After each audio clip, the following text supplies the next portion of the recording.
5 years ago, I decided to install an engine into my project truck that everyone said was garbage from a high-performance standpoint. The 8.1 liter, 496 cubic inch Gen 7 big block Chevy. After completing the swap, I decided to go even further against the collective wisdom and knowledge of the internet and turbocharge that garbage engine. Despite many warnings that my pistons would turn to dust at a mere 4 pounds of boost, I pressed on with the project, but with cautious optimism. At 5 pounds of boost and with very mild timing, the engine ran great, it felt powerful, but soon that small bump in power just wasn't enough anymore, and that set into motion a plan that today just may have resulted in the demise of the 8.1. 5 pounds of boost soon became 7, which later got bumped up to 10, but the boat anchor 8.1 kept hanging in there and begging for more. After a rebuild of the transmission and a better torque converter to help put the power down, we turned up the boost to 15 pounds and then went even further by adding another fuel pump and converting it to run on E85 and advancing the timing even further. At 18 pounds of boost, it produced 815 horsepower and 1,100 pounds of torque at the rear wheels. But we weren't done yet. To help in the airflow department, a larger camshaft was installed along with some aluminum cylinder heads, an aftermarket intake manifold, and a 90mm throttle body. Thanks to the bump in compression and the larger turbocharger, the truck ran even better than before and produced more power on only 15 pounds of boost and pump gas than it ever did on E85 and high boost. But that just might have been the straw that broke the camel's back, because now, in addition to lots more power, the engine is producing some very unwelcome noises. So, was the internet correct by calling the 8.1 a garbage, no good high performance engine? Or is the 8.1 going to live on to fight another day?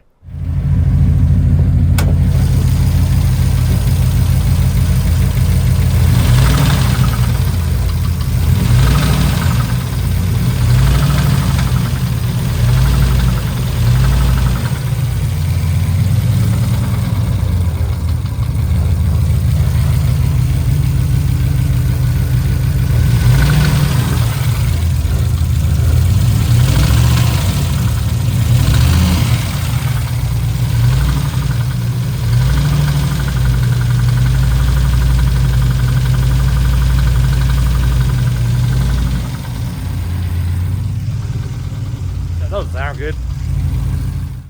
All right, so we got the truck in the shop and it's now early afternoon, so everything's cooled down and we can begin our diagnosis.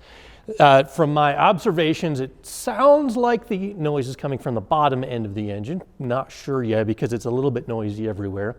And also we saw a little bit more than a fair amount of blow-by coming from our crankcase. And like I mentioned on the drive-in, it feels a little bit low on power. So the very first thing that I'm going to do is run a compression test on it just to see if there's a particular cylinder that is down on compression compared to the rest. And then depending on what we find there, I plan on pulling the oil filter. That's like my first go-to move anytime there's some sort of funny sound in an engine. We'll pull the oil filter, we'll cut it apart and see if there's any foreign or unneeded material in there, like bearings, for example. So compression test is step one.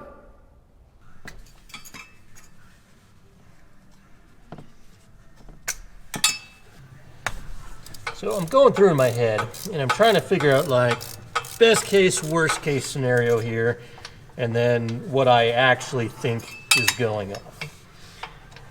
I guess best case, a noise like this, maybe something just got loose, possibly in the valve train. I don't think so, but that's kind of like best case. Worst case is an almost catastrophic failure. I mean, it still runs, so it's not exactly catastrophic yet. But what I actually think happened, I think and or suspect we either have damage to a piston or something in the bottom end, like it spun a bearing, bent a rod, or something like that.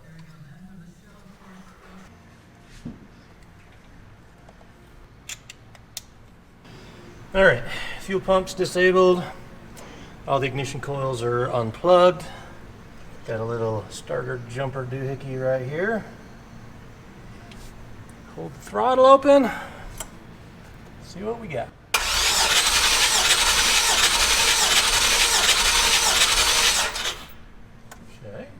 150.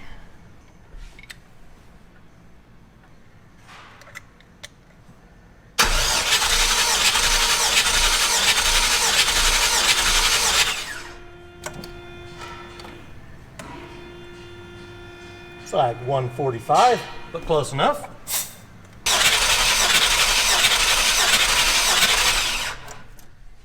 All right, the results of the compression test are in, and actually everything kind of more or less checked out in terms of that. Nothing obvious that's standing out as a problem just yet. The only thing that was a little weird is the electrode on spark plug number 1 was a little bit darker and grayer than the rest. Most of them are kind of like that, but compression did check out. So these are the numbers. Our average across the board was 151.8, which has a variance of 4% below and 5% above average. So that's a pretty tight grouping. So we will continue on our diagnosis here, and I think the next thing that we're gonna do is 1, drain the oil, and 2, take the oil filter off, cut it open, and have a look inside. All right, so this could be a moment of truth. Based on what I heard, I'm thinking we find something inside here that is not happy.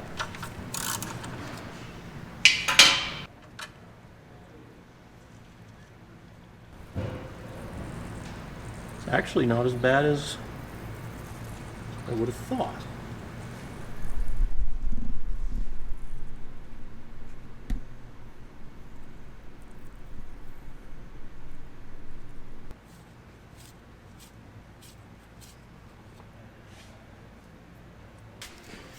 So the reason why I cut filters open is because the theory goes, if there's something failing inside the engine that makes noise, like we're hearing, it's going to generate a little bit of metal, because more than likely there's parts touching parts that aren't supposed to be touching each other. So the oil filter will theoretically trap those chunks of metal, and if we see an overabundance of them, that lets us know we have a problem.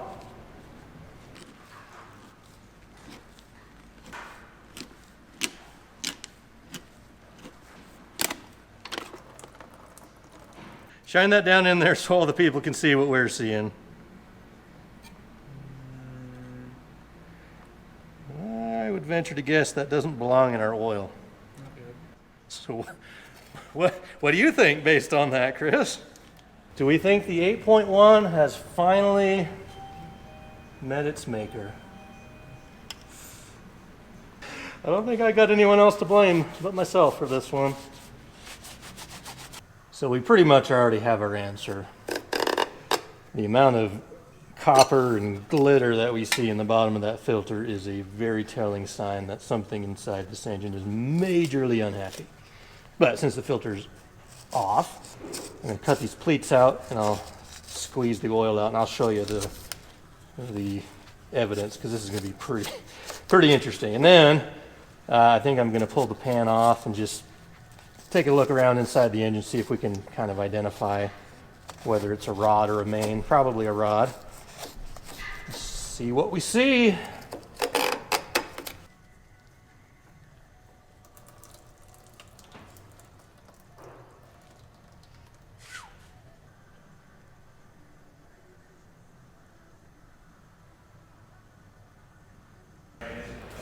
Well, at this point, the writing's on the wall. We pretty much know that this engine is toast, but I'm curious. I'd like to know what exactly failed. I do suspect it was a rod bearing, but we're gonna pop the pan and see what we can find out.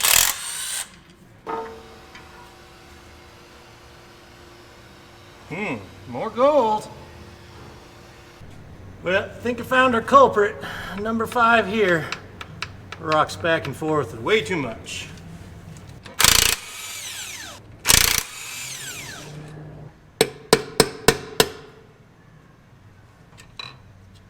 Well, okay, the bearing shell is still on the journal, but I can see it looks rather hot. Oh yeah. That is no bueno. Okay, so we have officially solved the what of what has failed. I haven't figured out quite why it's failed yet, but the rod bearing for cylinder number 5 is the culprit. That's what was making our noise. And as you can see, the upper shell of the bearing, this is the one that takes all the pressure of the piston and the turbo pressure pushing down on the crankshaft. This is the one that takes the brunt of all that pressure. The lower one, yeah, this one's seen better days too. And I haven't pulled the others apart yet. That was just the first one that I came across, and it was obviously the loosest. There may be others, which we'll investigate at some point. Now, I got to admit, I'm kind of torn. I'm not necessarily upset that the engine had a failure, but I am a little bit upset about the way that it failed, because my goal was never to blow this thing up on purpose, but my goal was to figure out what a stock bottom end 8.1 could take. And when it ultimately did fail, I was imagining a piston would break, which that's when I started putting this thing together 5 years ago, that was the first thing everybody says, oh, the stock pistons are junk, they'll only hold up to 5 pounds of boost. And obviously we have gone well beyond 5 pounds of boost. We are approaching 1,000 horsepower and the stock pistons are holding in there just fine. So I was hoping for a failure that was a little bit more concrete or spectacular or obvious in the way that it let go, like a bent rod, a snapped crankshaft, or a piston that was cracked in half, where all we have is a bearing that's failed. Now, I will say there is a possibility that one of the connecting rods the connecting rod on number 5 maybe is bent just a little bit, and you can kind of see how it's worn a little bit heavier on the upper side than it is on the lower side. And then if you look at my compression numbers, cylinder 5 was the lowest of the group, not by much, but it definitely was the lowest. And I know that's not like concrete evidence of a bent rod, and it's kind of hard to look up in there and get a good straight shot at it. So if it is bent, it's ever so slightly bent. But yeah, that is, in a nutshell, what has failed on the turbo big block UglyTruck. Now, the question of what we're going to do next is one that I still need to ponder on. But in the meantime, I got a few things on the S10 to finish up, and then we'll come back in a minute and discuss how we're going to fix this and what we're going to do moving forward. 3 days later. So now that I've had a minute to digest what's going on with the UglyTruck, I've got to figure out where to go from here. Now, you guys remember, I'm chasing that elusive 9-second quarter-mile pass. And theoretically, with new top end that we just put on the engine, the cylinder heads, the intake manifold, the bigger turbo, throttle body, and so on, we've got enough juice to make it happen. But obviously, right now, with the bottom end in its current condition, we're not going anywhere. So we are going to figure this out, but there's something else I haven't told you guys. In between the time that the engine was put together and it was running amazing, hold on to that, and right before it started making those knocking noises, I actually signed up for Rocky Mountain Race Week, mega week that starts at the very tail end of May, beginning of June. It's a 1,200-mile drag and drive event. And I really want to make that event happen, but obviously we've got to come up with some solution to this problem. So the way I see it, I have about 3 different ways that I could fix this, but honestly, each idea has its pros and its cons, and I'm really not sold yet on which one that I want to do. Now, probably the most obvious question that you would ask if I wanted to get the UglyTruck to Rocky Mountain Race Week in 89 days is why not just throw in that 535 solid roller big block that I built a couple of years ago? Now, on the surface, that sounds like a great idea because this engine has some really good parts in it. I mean, it has an aftermarket block. It has the same aluminum cylinder heads that are on UglyTruck right now, but it has larger half-inch head studs, it has bigger valves, has the copper O-ring head gaskets, it has a Ford stroker crank, custom pistons, shaft mount rockers, solid roller cam we mentioned. Basically, this engine is built to hold up to just about anything that we could throw at it. So that little baby S485 turbo that we have right now would be nothing for this engine. But here's the drawback to option number 1. First of all, I really want the 4-wheel drive drag truck to have the 535 in it, where UglyTruck is supposed to be just kind of the fun street truck. So I don't want to permanently install the solid roller engine into the UglyTruck, which, yeah, we could throw it in, but then take it back out later, which is extra work. And also, the other bad part about that plan is we wouldn't be able to take full advantage of the 535 solid roller because this thing has the capability of holding up to about 1,700 horsepower, where in order to even get close to that, we'd have to redo almost everything on the UglyTruck. We need a second or a much larger single turbocharger. We would need a bigger fuel system because the injectors that we have right now are almost kind of tapped out with the 8.1. The transmission certainly wouldn't be strong enough. The rear axle wouldn't hold up. We would technically need a roll cage. So there's a whole host of things that we would have to do to take full advantage of this engine. Now, another option, I guess, we could just throw it in with all the existing parts on the UglyTruck, you know, the single turbo kit, the transmission that we have already, and just kind of keep the power dialed back. And I mean, this engine was built for a drag and drive style of competition, so it would technically hold up. But the one thing I don't like about that plan is just how much work it is for how I'd have to redo everything or totally change what the UglyTruck is. So anyway, that's option one.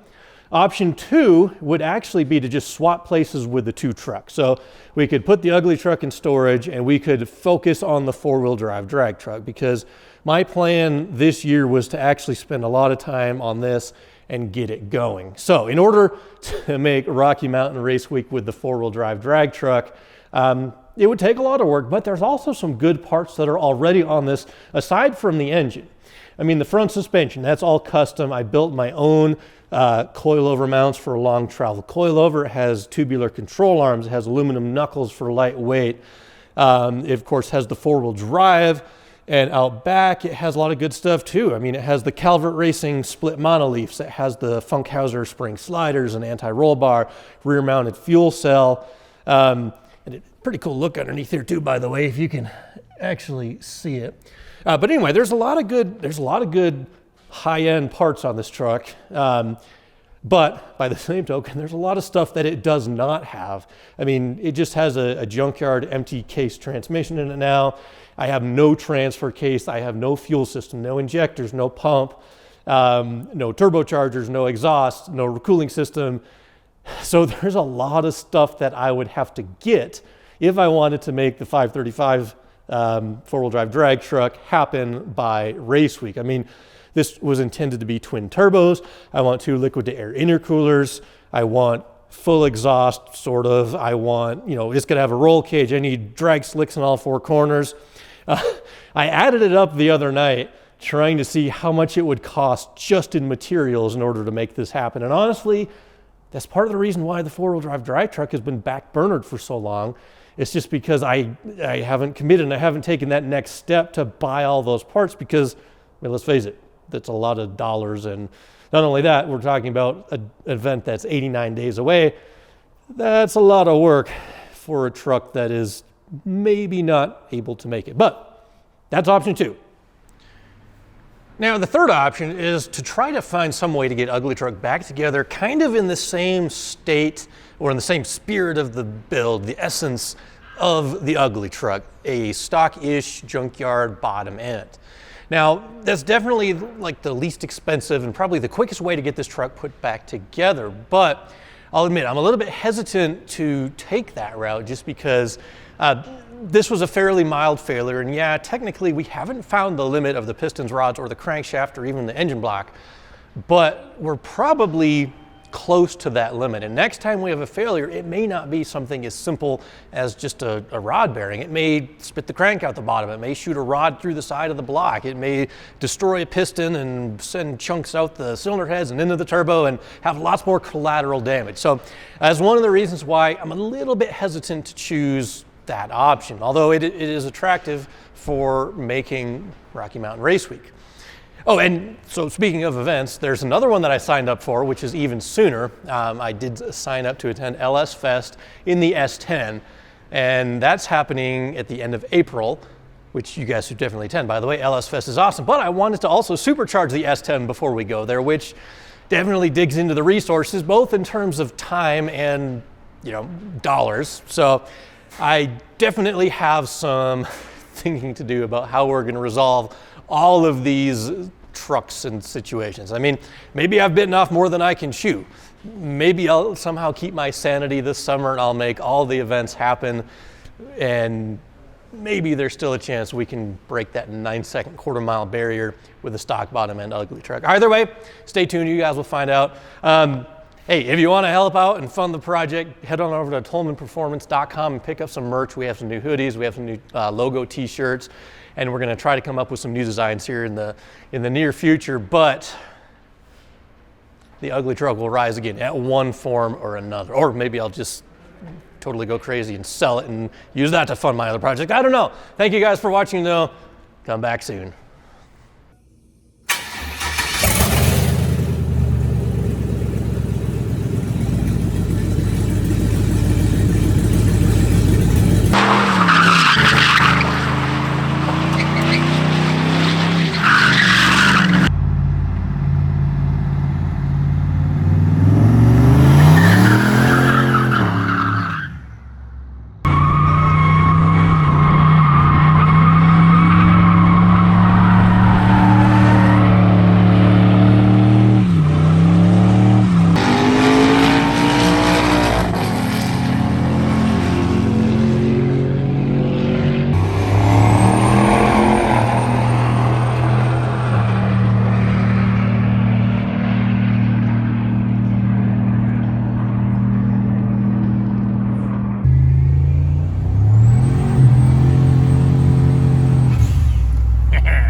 Just for reference, all these stripes were laid without using the brakes as soon as I started rolling. 2 of them, I held the brakes at first, and the third one, the longest one actually, was just hammer the throttle and go.